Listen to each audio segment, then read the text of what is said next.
श्री श्याम भक्तजनों, सभी भक्तजनों पर भगवान विष्णु का आशीर्वाद बना रहे। आज हम आपको इस वीडियो में बैसाख मास के 22वें अध्याय का वर्णन करने जा रहे हैं। मैथिल बोले, इस बैसाख की कौन कौन सी तिथियां अत्यंत पुण्य कारक है और क्या क्या दान विशेष रूप से उत्तम है। संसार में इन्हें किसने प्रख्यात किया, ये सब बताइए। यह सुन श्रुति देव जी कहने लगे, बैसाख के मेष में सूर्य की 300 तिथियां बड़ी उत्तम होती है, जिसमें दान करने से कोटि गुना फल प्राप्त होता है। एक एक तिथि में स्नान, दान, होम, पूजा आदि करने से तत्काल मुक्ति होती है।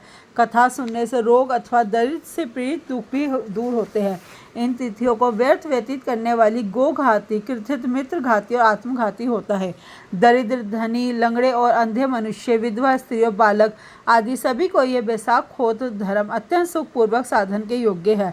चैत्र के महीने में जब मेष की संक्रांति हो, उस समय पापों का नाश करने वाली अमावस्या कोटि गया तीर्थ करने का फल देती है। पितृश्वरों के संबंध में एक पुरानी कथा चली आती है और नरक और पितरों की है, उसे सुनो। जब पृथ्वी पर स्वर्णी मनु का राज्य था तथा 30वें कलयुग के अंत में जब संपूर्ण धर्म नष्ट हो गए, उस समय अनंत देश में धर्मवर्ण नाम का एक ब्राह्मण हुआ। उसने जब उसी कलयुग के प्रथम पाद के मनुष्य को पापों से युक्त और अपने अपने वर्ण धर्मों से हीन देखा, तब वह एक दिन मुनि महात्माओं के सत्र यज्ञ के दर्शन से निमित्त पुष्कर क्षेत्र में गया। वहाँ ऋषि मुनि लोग कलयुग की प्रशंसा कर रहे थे। सतयुग में यदि वर्ष भर में माधव भगवान प्रसन्न होते हैं तो त्रेता में 1 मास में और द्वापर में 1 ही पक्ष में होते हैं। उससे 10 गुना पुण्य कलयुग में विष्णु भगवान का स्मरण करने से होता है। केवल एक हरि नामक उच्चारण करना ही उचित है। जब यह प्रसंग चल रहा था तभी नारद मुनि खूब हंसने लगे और उन्मत्त की तरह नाचने लगे और कहने लगे, निस्संदेह ये कलयुग बड़ा पुण्य रूप आया है।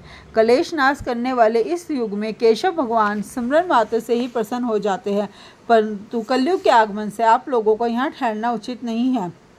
आप लोग इस पाखंड में देश को छोड़कर सुखपूर्वक अन्यत्र जहाँ कहीं भी जहाँ मन प्रसन्न हो विचरण करो। यह वचन सुन व्रतधारी मुनि यज्ञ समाप्त करके वहाँ से चले गए और धर्म वर्ण भी पृथ्वी त्याग करने का विचार कर ब्रह्मचार्य व्रत ले जटाधारी साधु की भांति कलयुग के अनाचारों को देखने हेतु चल दिए। उन्होंने देखा कि संपूर्ण मनुष्य जाति घोर पापों में मग्न है। ब्राह्मण, शूद्र, सन्यासी पाखंडी हो गए हैं। ब्राह्मण और शूद्र सभी के कर्म एक जैसे हो गए हैं तथा सन्यासी पाखंडी हो गए हैं। पत्नी पति में, गुरु शिष्य में, सेवक स्वामी में और पिता पुत्र में परस्पर विरोध रहता है। ब्राह्मण शुद्धवुत और गो बकरी के समान हो गए हैं।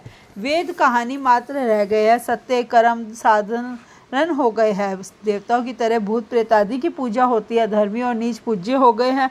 इस युग में भ्राता भगनी से तथा पिता पुत्री से समागम करते हैं। साधु महात्माओं का अपमान होता है, पापियों का सत्कार होता है एवं सर्वत्र घोर दुराचार हो रहा है।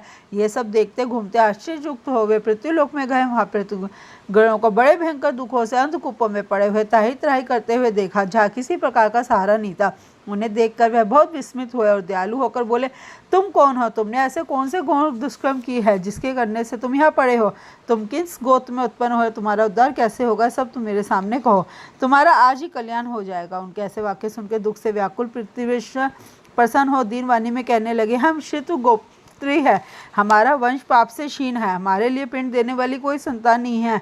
इसी से हम दुरात्मा इस अंधकूप में पड़े हुए हैं। हमारे कुल में एक धर्म वर्ण ही बड़ा यशस्वी है, वह सबको छोड़कर अकेला ही विचरता है। उसने गृहस्थ धारण नहीं की है। वही दुर्वा का तंतु रूप है कि जिसके पकड़ पर हम लोग लटक रहे हैं।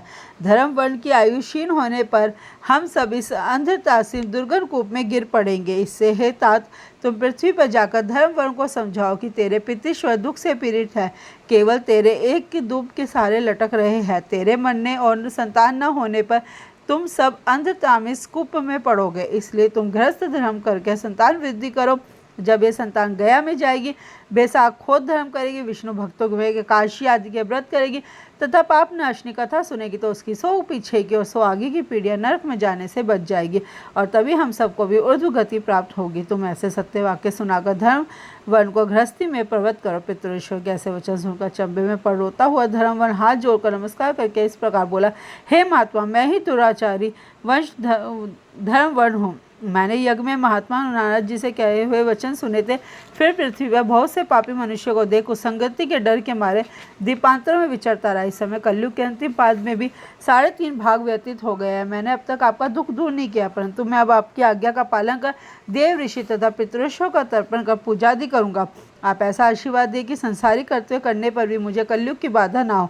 हे राजन, धर्म वर्ण के यह कहने पर पितृश्वर बोले, हे पुत्र, तू गृहस्थ धर्म में प्रवृत्त हो तथा संतान उत्पन्न करने वाला हमारा उद्धार कर, क्योंकि जिस घर में तुलसी वृक्ष, शालिग्राम, शिला तथा महाभारत आदि ग्रंथ है, वहाँ कथा सत्संग होते रहते हैं एवं हरिस्मरण कीर्तन आदि वैशाखोत्सव शुभ कर्म नृत्य होते रहते हैं, वहाँ कलयुग बाधा नहीं पहुँचाता है। हे पुत्र, इसलिए तू पापात्मा युग की चिंता मत कर, शीघ्र घर जा। इस माधव मास में सबके उपकार के लिए मेष की संक्रांति की सभी तिथियों के वैशाख धर्म का पालन कर, जिसके करोड़ों गुने फल मिलते हैं। चैत्र की अमावस्या में पिंडदान, श्राद्धादि कर, जल से भरा घड़ा जिसमें कपूर और अगरू की वासना हो दान कर। सबके उपकार के लिए गृहस्थ बनकर उत्तम संतान प्राप्त कर, पीछे मुनि की वृत्ति धारण कर सुख पूर्वक द्वीपों में विचरना।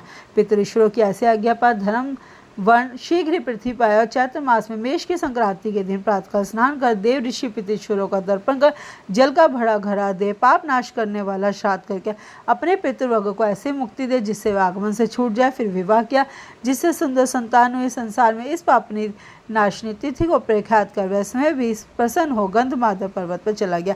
यह मधुमास की अमावस्या भी शुभ है। इसके समान संसार में कोई तिथि न देखी है न सुनी है। इसी के साथ वैशाख मास के 22वें अध्याय का वर्णन समाप्त होता है। अगले अध्याय में हम वैशाख मास के आगे के अध्याय का वर्णन करेंगे। भगवान लक्ष्मी नारायण का आशीर्वाद सभी भक्तजनों पर बना रहे। जय श्री श्याम भक्तजनों।